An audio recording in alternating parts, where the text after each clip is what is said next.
Ya, mari Bapak Ibu kita berdoa. Terima kasih Tuhan untuk pagi siang hari ini.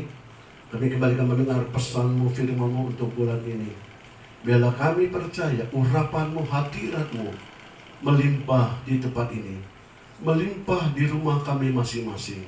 Terima kasih Tuhan, kami siap mendengar pesan-Mu dalam nama Tuhan Yesus. Kita semua yang percaya, sama-sama kita katakan amin. Bapak Ibu Yesus Tuhan, Shalom. Lambat rasa kita masuk pada bulan Agustus atau bulan yang ke-8, Bapak Ibu. Saya percaya hari lepas hari, minggu lepas minggu, terus pernyataan Tuhan, perlindungan Tuhan, dan pertolongan Tuhan selalu ada bagi hidupku, bagi hidup kita semua. Katakan amin. Mari Bapak Ibu kita buka Alkitab kita, Yohanes pasal yang ke-10, ayat 10 sampai ke 16. Mari kita buka Bapak Ibu, Yohanes pasal yang ke-10, ayat 10 sampai ke 16. Mari kita baca, Bapak Ibu di rumah, kita baca sama-sama. Ayat 10. Pencuri datang hanya untuk mencuri dan membunuh dan membinasakan. Aku datang supaya mereka mempunyai hidup dan mempunyainya dalam segala kelimpahan. Akulah gembala yang baik. Gembala yang baik memberikan nyawanya bagi domba-dombanya.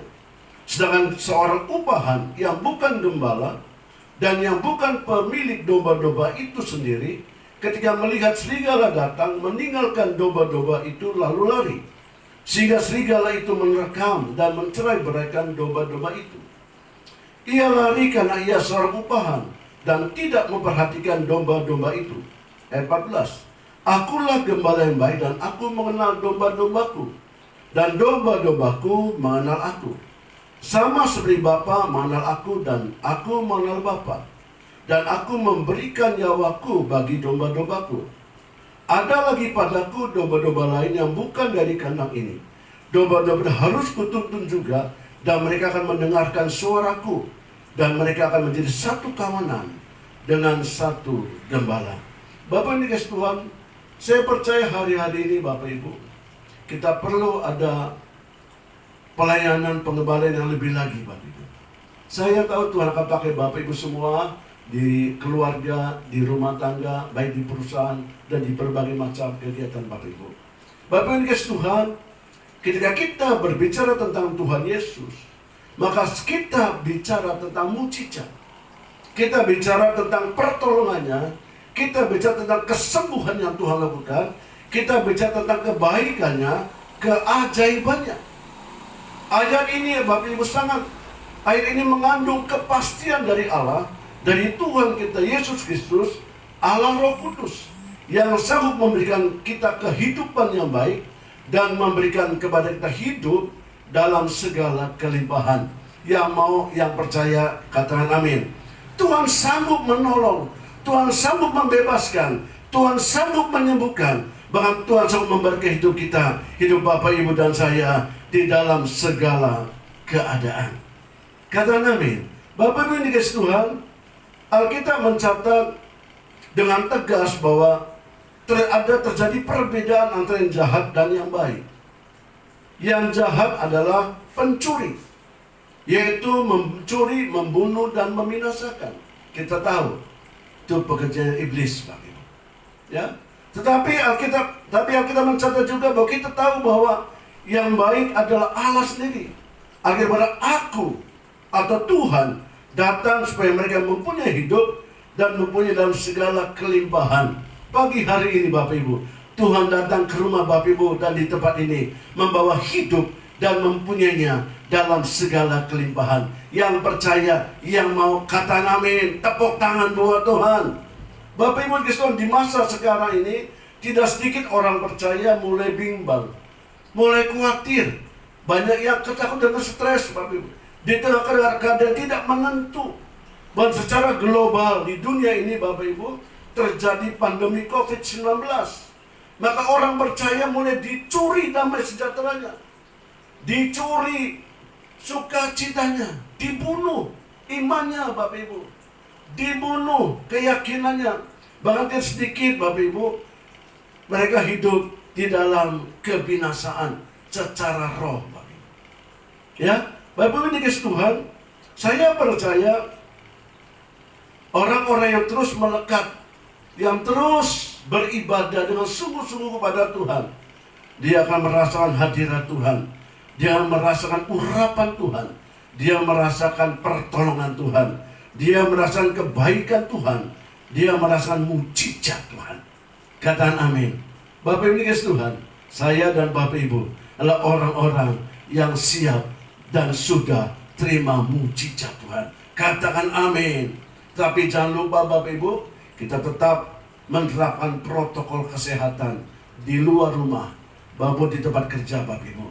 Bapak yang dikasih Tuhan, Alkitab berkata, aku datang supaya mereka memberi hidup dan mempunyai dalam segala kelimpahan. Ya, Bapak Ibu yang dikasih Tuhan, yang pertama di dalam Yohanes pasal 21, pasal 20 maaf, Yohanes 20 ayat 24 sampai 29. Yohanes pasal 20 ayat 24 sampai 29.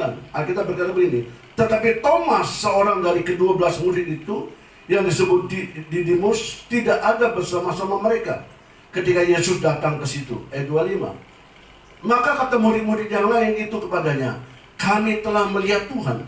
Tapi Thomas berkata kepada mereka, sebelum aku melihat bekas paku pada tangannya, dan sebelum aku mencucukkan jariku ke dalam bekas paku itu, dan mencucukkan tanganku ke dalam lambungnya, sekali-kali aku tidak percaya.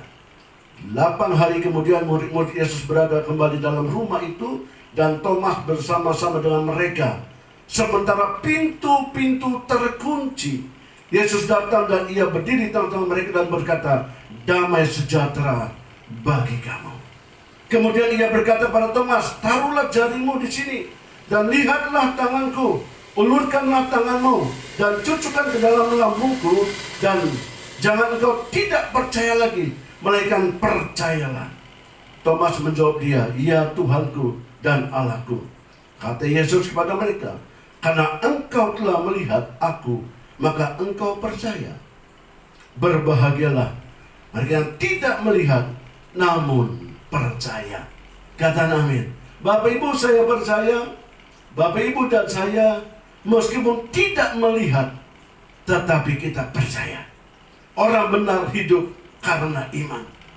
Karena kita percaya Bapak Ibu. Ya, kita percaya bahwa COVID akan berlalu. Kita percaya bahwa ekonomi akan bangkit kembali. Kita percaya keluarga kita dalam perlindungan Tuhan. Kita percaya usaha Bapak Ibu semakin maju. Kita percaya yang sakit di rumah sakit, Tuhan telah sembuhkan. Kata amin. Kita percaya bahwa yang sakit Tuhan sudah sembuhkan. Yang kekurangan Tuhan cukupi. Bapak Ibu yang dikasihi Tuhan, mari kita melangkah dari hari ke hari, dari minggu ke minggu, dari bulan ke bulan, tahun ke tahun, dan situasi tidak menentu ini. Mari kita bangkitkan iman kita bersama. Bangkitkan iman kita bersama-sama. Bapak, Ibu, dan saya, orang tua, suami, istri, anak-anak, mari bangkitkan iman kita bersama-sama. Bahwa kita hidup karena iman. Kita hidup karena percaya, bukan karena melihat. Bapak Ibu Tuhan, banyak orang di luar sana, mereka melihat dulu, baru percaya. Tapi di tempat ini, saya dan saudara, kita akan hidup, menerima hidup, dan hidup dalam kelimpahan. Kita percaya, maka kita akan melihat. Kita percaya, maka kita akan mengalami. Kita percaya, maka kita akan diberkati Tuhan. Kata Nabi, Yesus datang memberkati. Yesus datang memberikan kehidupan, bahkan hidup di dalam kelimpahan. Yang mau, yang siap, katakan amin. Apapun pekerjaan Bapak Ibu, apapun usaha Bapak Ibu, karena Yesus datang dalam usaha Bapak Ibu, di dalam rumah tangga Bapak Ibu, di situ ada mujizat, di situ ada pertolongan, di situ ada pemulihan, di situ ada kesembuhan. Katakan amin. Katakan begini, Yesus datang membuat kami hidup dan hidup dalam kelimpahan. Yang kedua, Bapak Ibu, dalam Yohanes 11 ayat 1-4. Ya, Bapak kita tahu semua, ketika Yesus membangkitkan Lazarus yang telah mati 4 hari. Ya, saya baca Bapak Ibu ya. Ada seorang yang sedang sakit namanya Lazarus. Ia tinggal di Betania, kampung Maria dan adiknya Marta. Maria ialah perempuan yang pernah meminyaki kaki Tuhan dengan minyak mur dan menyekainya dengan rambutnya.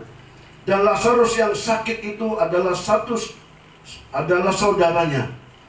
Kedua, perempuan itu mengirim kabar kepada Yesus. Tuhan, dia yang kau kasih sakit. Ketika Yesus mendengar kabar itu, ia berkata, penyakit itu tidak akan membawa kematian, tapi akan menyatakan kemuliaan Tuhan. Sebab oleh penyakit itu, anak Allah akan dimuliakan. Bapak Ibu kita tahu cerita ini, Bapak Ibu. Ya, ada Lazarus, ada Maria, ada Marta. Kedapatan Lazarus sedang sakit, Bapak Ibu. Yesus datang kepada Maria dan Marta. Alkitab berkata di sini bahwa ayat 4, ketika Yesus mendengar bahwa kabar itu, ia berkata, penyakit itu tidak akan membawa kematian. Dengar Bapak Ibu yang di rumah. Dengar Bapak Ibu yang sedang sakit. Dengar Bapak Ibu sedang lemah. Dengar Bapak Ibu sedang bimbang. Mungkin keluargamu, mungkin di luar sana ada sedang sakit, atau tetanggamu, atau kenalanmu. Dengan iman kita berkata bahwa penyakit ini tidak membawa kematian. Kata amin. Tapi akan menyatakan kemuliaan Allah. Soalnya penyakit itu, anak Allah dimuliakan. Jadi Bapak Ibu, saya bersyukur beberapa pelayan Tuhan zaman kita yang terpapar COVID, tapi puji Tuhan, sudah sembuh semua. Katakan amin. Puji Tuhan, sudah sembuh. Dan saya percaya, Bapak Ibu dan saya, semuanya sehat-sehat, kuat-kuat di dalam Tuhan. Dan kalau masih ada yang di rumah sakit, dengar baik-baik, bahwa penyakitmu tidak membawa kematian.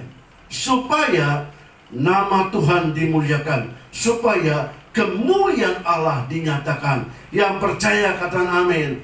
Lazarus sudah mati, terbaring, mati 4 hari, Bapak Ibu. Apa yang kita lihat dari Maria? Apa yang Maria lakukan, Bapak Ibu? Ya, yang Maria lakukan, Bapak Ibu.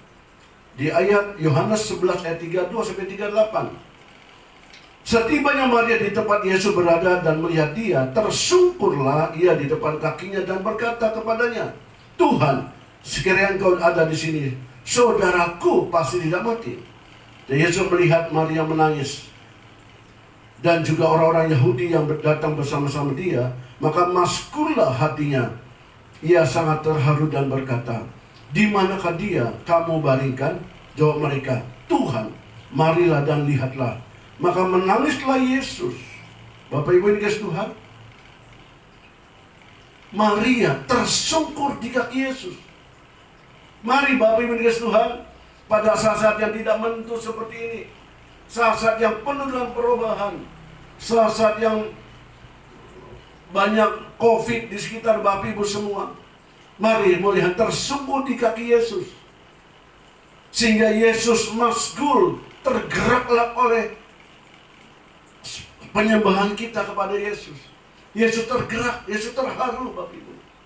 Artinya apa? Menaikkan doa pujian penyembahan dengan sungguh-sungguh.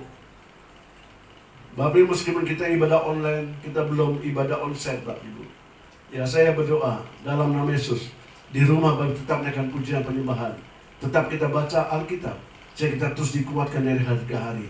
Bapak Ibu yang bekerja, yang berdagang, yang berusaha, juga naikkan pujian penyembahan di tempat Anda berada, di tempat Bapak Ibu bekerja. Ya, mungkin tidak dilihat oleh banyak orang, mungkin dalam hatimu engkau ambil sedikit waktu menyembah Tuhan dan merenungkan firman Tuhan. Maka saya percaya hati Yesus tergerak oleh belas kasihan. Alkitab berkata, Yesus menangis, maskullah hati Yesus. Apa yang terjadi, Bapak Ibu? Yohanes 11 ayat 39. Kata Yesus, angkat batu itu. Marta, saudara orang itu yang meninggal itu, berkata kepadanya, Tuhan, ia sudah berbau, sebab sudah 4 hari ia mati. Jawab Yesus, bukankah sudah kukatakan kepadamu, jikalau engkau percaya, engkau akan melihat kemuliaan Allah. Maka mereka mengangkat batu itu, lalu Yesus menghadap ke atas dan berkata, Bapa, aku mengucap syukur. Dikata mengucap syukur kepadamu karena engkau telah mendengarkan aku.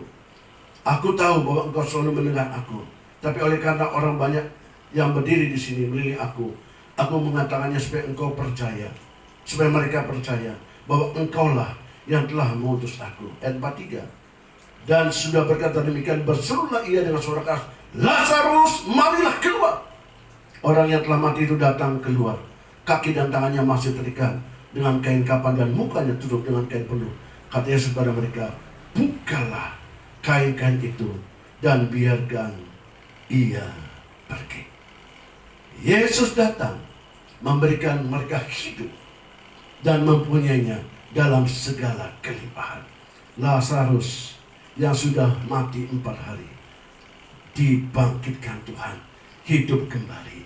Apalagi sakit penyakitmu, apalagi keluhanmu, apalagi masalahmu, apalagi kekuranganmu, itu di mata Tuhan tidak ada artinya. Kematian Tuhan sanggup lawan, Tuhan sanggup lepaskan, apalagi segala masalah dalam hidupmu. Bapak Ibu, saya percaya Yesus datang dan memberi kita hidup dan hidup dalam kelimpahan. Yang ketiga, Bapak Ibu, yang ketiga, Yohanes 21 ayat 1 sampai yang ketiga. Kemudian Yesus menampakkan diri lagi kepada murid-muridnya di pantai Danau Tiberias, dan ia menampakkan diri sebagai berikut. Di pantai itu berkumpul Simon Petrus, Thomas yang disebut Didimus, Nathanael dari Kana yang di Galilea, anak-anak Zebedius, dan 2 orang muridnya yang lain. Kata Simon Petrus kepada mereka, aku pergi menangkap ikan. Kata mereka kepadanya, kami pergi juga dengan engkau. Mereka berangkat lalu naik ke perahu, tapi malam itu mereka tidak menangkap apa-apa. Bapak Ibu, ayat ini sudah biasa kita dengar. Tapi setiap hari waktu kita baca, ada satu pengertian baru, ada satu pengertian baru. Kita mencatat Simon Petrus karena merasa sudah mulai kekurangan, Bapak Ibu, atau mulai mereka kehilangan harapan ketika Yesus mati di kayu salib. Maka Petrus akan coba kembali kepada pekerjaannya yang semula, yaitu sebagai nelayan. Padahal di dalam Lukas Alkitab berkata, Petrus, kamu bukan menjala ikan tapi penjala manusia. Artinya Petrus adalah sudah dipilih Allah untuk menjala manusia. Tapi pada ayat ini Petrus coba kembali untuk menangkap ikan dan mengajak teman-teman yang lain, murid-murid yang lain, Bapak Ibu. Tetapi Bapak Ibu, Tuhan mengerti segala kebutuhan umatnya. Tuhan mengerti segala kebutuhan murid-muridnya. Tuhan mengerti segala kebutuhan anak-anaknya. Katakan amin. Katakan Bapak Ibu dan saya adalah murid-murid Yesus. Katakan amin. Maka ayat yang ke-6 akhirnya berkata, maka kata Yesus kepada mereka, tebarkanlah jalamu di sebelah kanan perahu, maka kamu akan peroleh. Lalu mereka menebarkannya dan mereka tidak dapat menariknya lagi karena banyaknya ikan. Petrus adalah seorang yang ahli di dalam bidang nelayan, Bapak Ibu. Dia tahu angin barat, angin laut. Dia tahu angin darat, angin laut. Dia tahu di mana banyak ikan, di mana tidak ada ikan. Dia tahu. Waktu malam, waktu siang dia tahu, Bapak Ibu. Tapi Alkitab berkata dengan segala keahliannya, dia coba mengandalkan dirinya. Alkitab tidak mendapat apa-apa. Tapi ketika Yesus datang, Yesus berkata, tebarkanlah jalamu di sebelah kanan. Puji Tuhan, Petrus meskipun keras, Bapak Ibu, hatinya keras, ya, dia taat, dia setia, dia mengerti visi Tuhan, dia mengerti tuntunan Tuhan, dan dia tebarkan juga jalan di sebelah kanan, Bapak. Meskipun secara rasio, secara pikirannya, secara nalarnya tidak mungkin ada ikan di sebelah sana. Tapi Petrus menebarkan juga, Bapak Ibu, karena dia tahu Tuhan yang suruh, Tuhan yang perintah, dia lakukan seperti yang Tuhan perintahkan. Dan apa hasilnya? Alkitab mencatat Petrus menarik, mendapat ikan besar-besar. Berapa jumlahnya, Bapak Ibu? 150 53 ekor. Di tengah pandemi, di tengah situasi yang tidak menentu, mungkin bisnismu tidak begitu terlalu menggairahkan, mungkin bisnismu tidak terlalu untung yang besar. Tapi ketika engkau menangkap visi Tuhan, kau melakukan pesan Tuhan, kau melakukan kehendak Tuhan, maka Tuhan sanggup membuat engkau berlimpah-limpah. Tuhan sanggup membuat engkau berkemenangan. Tuhan sanggup memberi engkau kemenangan demi kemenangan. Tuhan sanggup memberi engkau kelimpahan. Yang percaya kata amin, yang percaya kata amin. Tepuk tangan dulu buat Tuhan. Bapak Ibu, akhirnya Petrus tidak lagi menggunakan logikanya, tidak menggunakan lagi keahliannya, tidak menggunakan lagi kemampuannya, tidak mengandalkan kehebatannya. Dia melepaskan semua dan melakukan apa yang Tuhan katakan, apa yang Yesus katakan, dan mujizat terjadi. Petrus menangkap ikan besar 153 ekor. Kalau Bapak Ibu melakukan hal yang sama, saya percaya mujizat yang sama akan terjadi. Mungkin hari-hari ini engkau berkata, mana mungkin Pak Su, mana mungkin Pak Gembala. Nah, kita berkata, bagi Allah tidak ada yang mustahil. Kata amin. Dan Petrus ketika menangkap ikan, dia mengajak perahu-perahu lain. Dia tidak untuk dirinya sendiri, dia tidak untuk mementingkan diri sendiri. Dia mengajak perahu-perahu lain untuk sama-sama diberkati Tuhan, untuk sama-sama mengalami kelimpahan dari Tuhan. Amin. Yang keempat, Bapak Ibu, yang terakhir, Bapak Ibu ya, hidup berintegritas. Gembala pembina sampai berulang-ulang, tahun 2021 adalah tahun integritas. Ya. Mazmur 24 ayat 3-5. Siapakah yang boleh naik ke atas gunung Tuhan?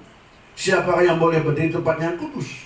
Ayat 4. Orang yang bersih tangannya dan murni hatinya, yang tidak menyerahkan dirinya kepada penipuan dan yang tidak bersumpah palsu.